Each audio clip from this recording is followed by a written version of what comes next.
So thank you for taking the time to check out this next installment of the 1913 project, where I plan to look at the policies that were implemented in 1913 and how they significantly changed the balances of power that were set up in our country, in particular the federal-state dynamic and the creation of regulatory agencies that had a high degree of autonomy.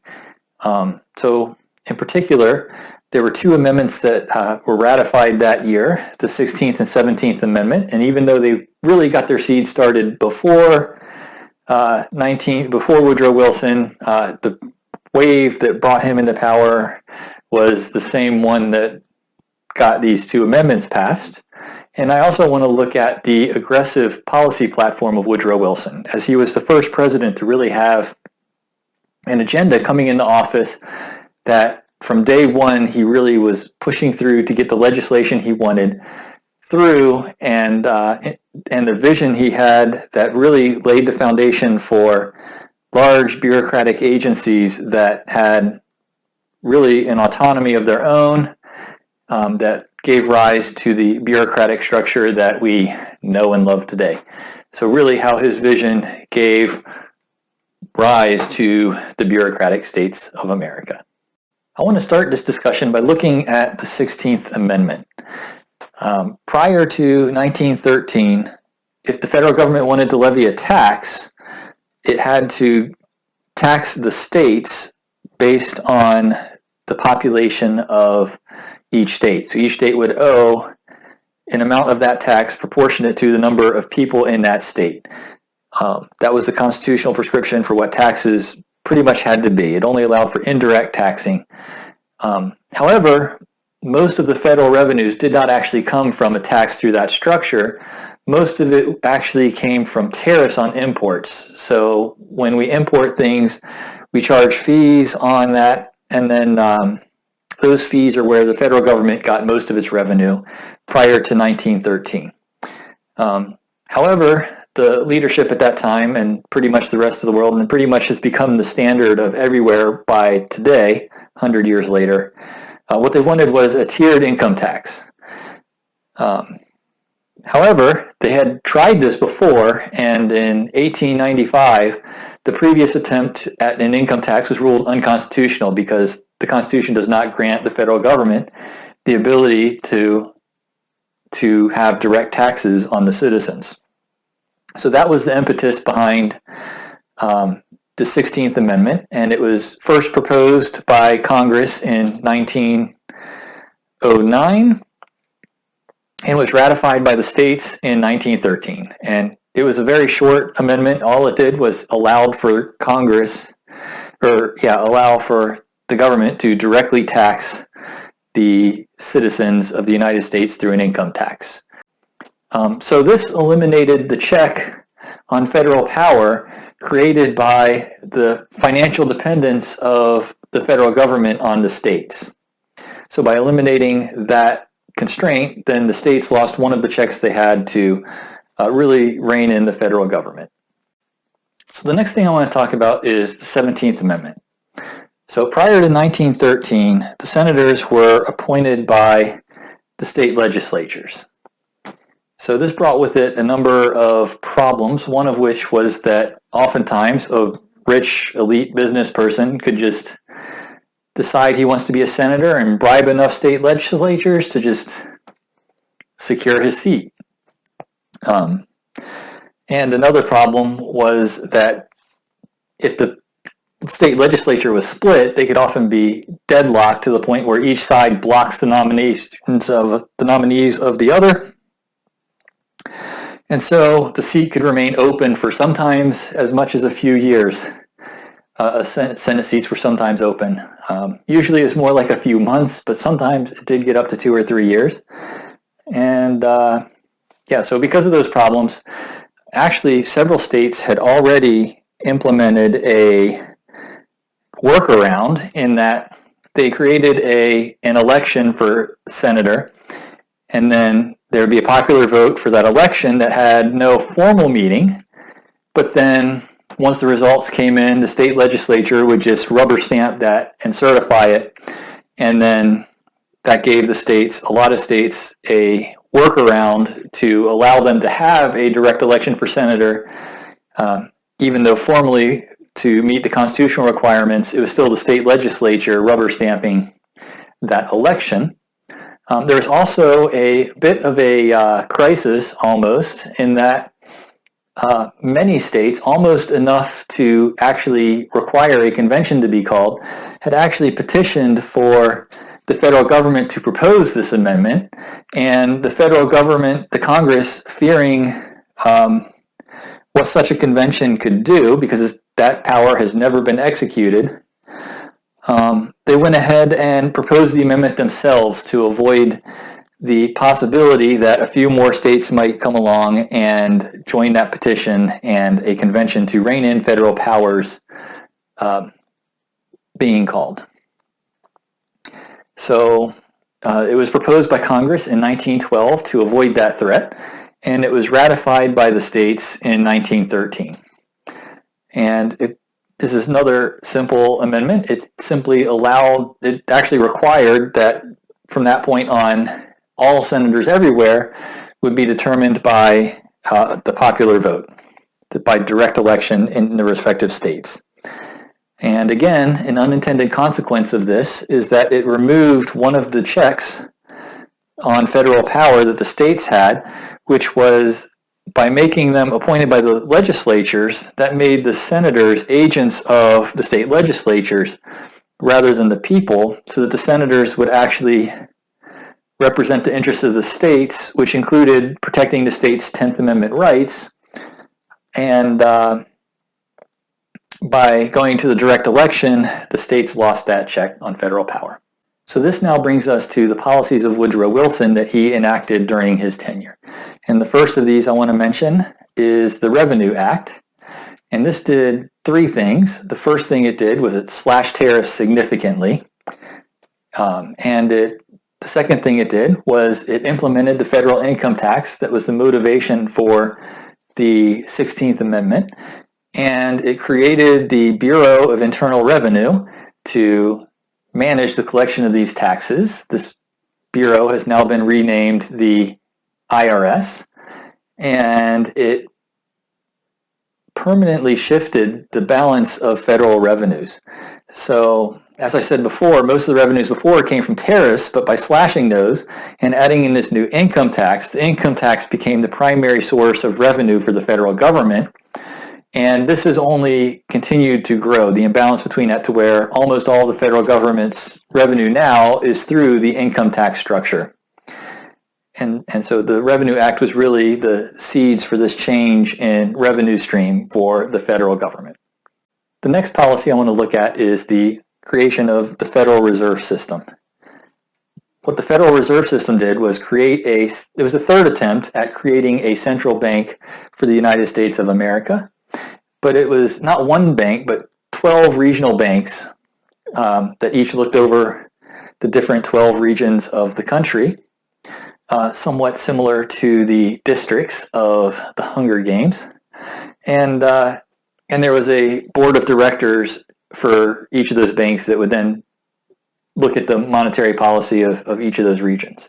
And what this did was, before this, the monetary policy was done indirectly through the government issuing bonds, then indirectly through market pressures determined the monetary policy. And then this actually was causing large fluctuations that were problematic for a lot of people. And it shifted the policy from that indirect method to something that could be controlled more by the leaders of the financial sectors, the experts. And so that was what the Federal Reserve System is, but it did not really become what we really know it today until it gained its independence from the Treasury Department in 1951. But the seeds of it were laid in 1913 with the establishment of the Federal Reserve System.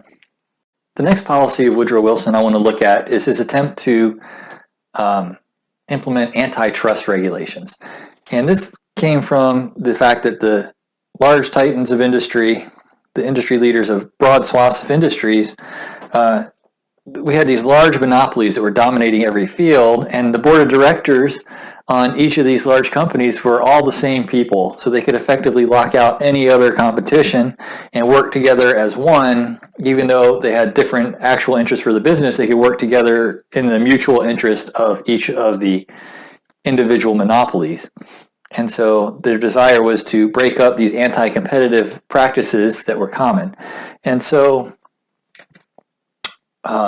and the problem was another problem was that there were attempts at this before. However, businesses proved far more agile than the legislative process, which is slow and cumbersome.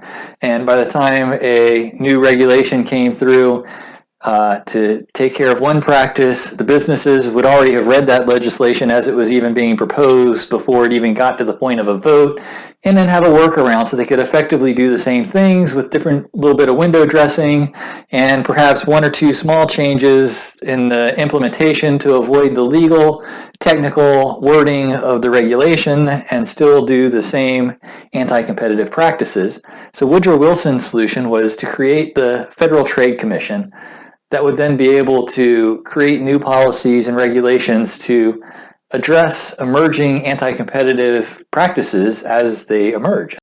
Another policy push of Woodrow Wilson was the expansion of the Labor Department. Even between when Wilson was elected and he took office, Taft had actually already promoted the Department of Labor from an advisory role to a cabinet-level position. And Woodrow Wilson then significantly expanded from its role, the Labor Department, from advocating for laborers to enacting policies to promote workers' rights.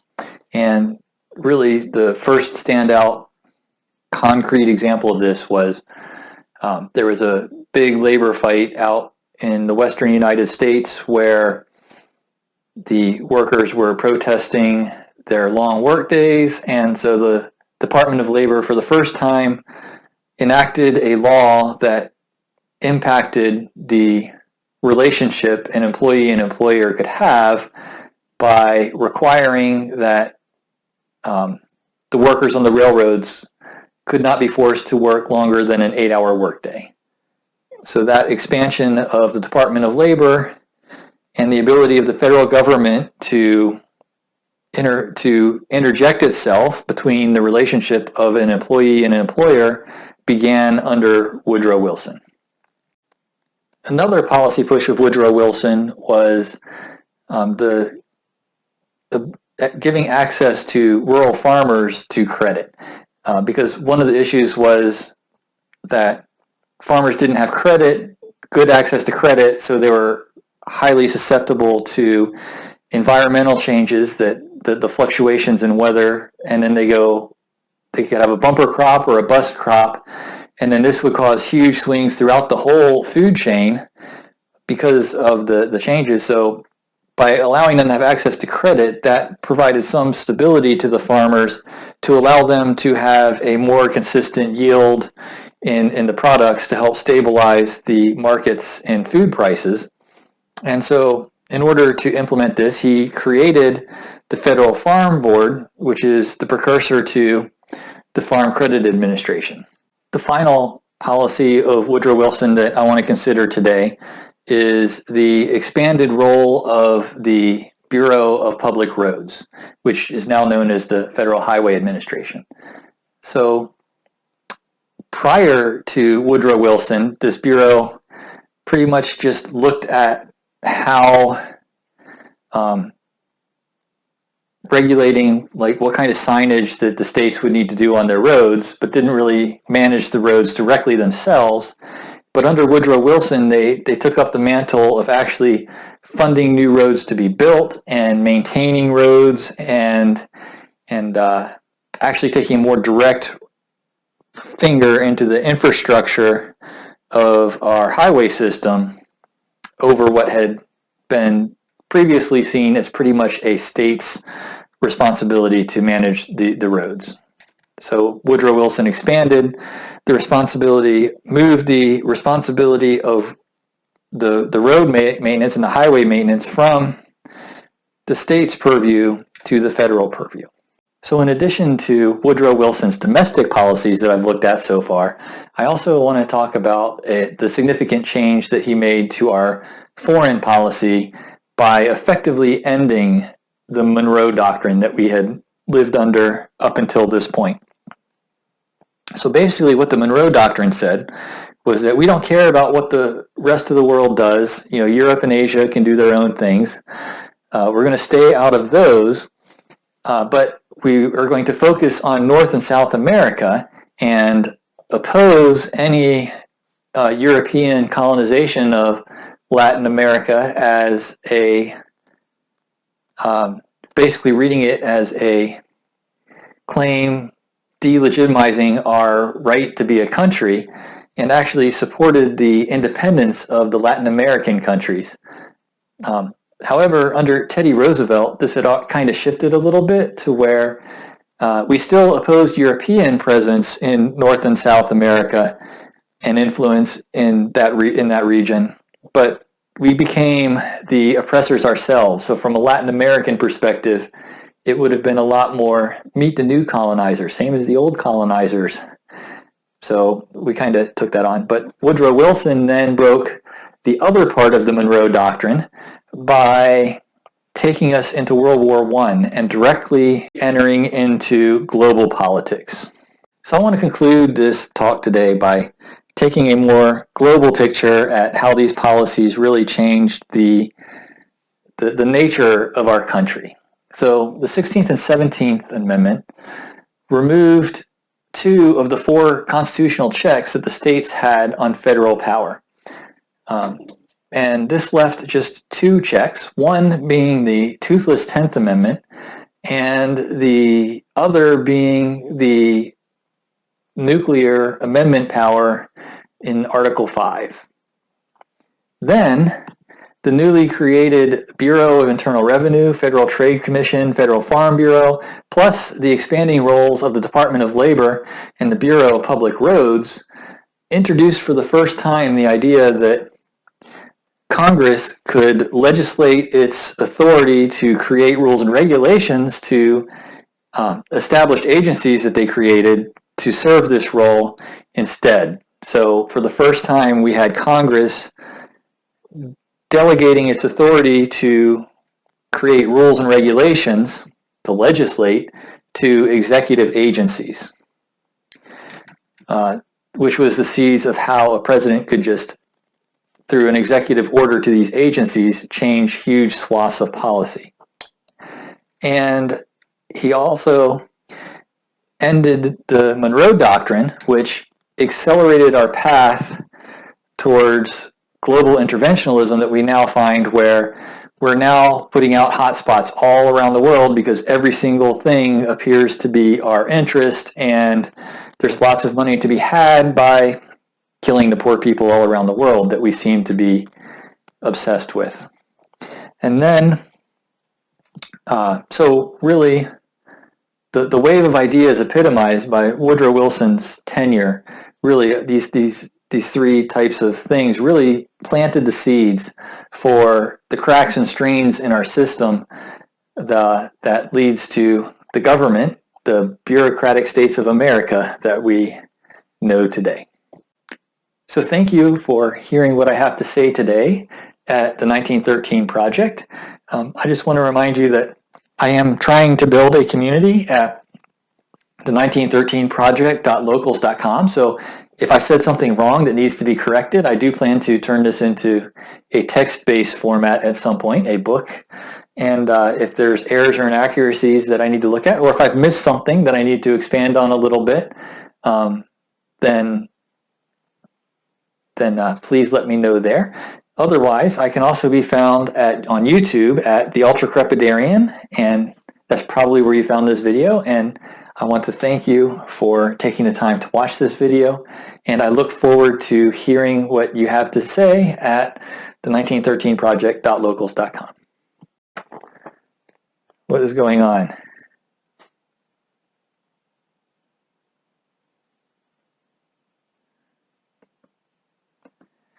Maybe I haven't moved my mouse and stuff for long enough that my thing was starting to fall asleep.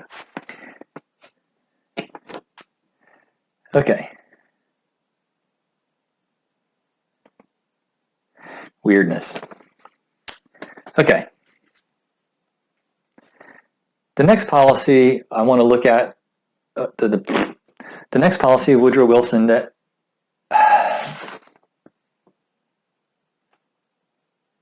yeah. Okay. The next policy of Woodrow Wilson that I want to look at is his antitrust policies. And so the issue that he was trying to address here was that there were these organizations of okay. I'm going to take a break.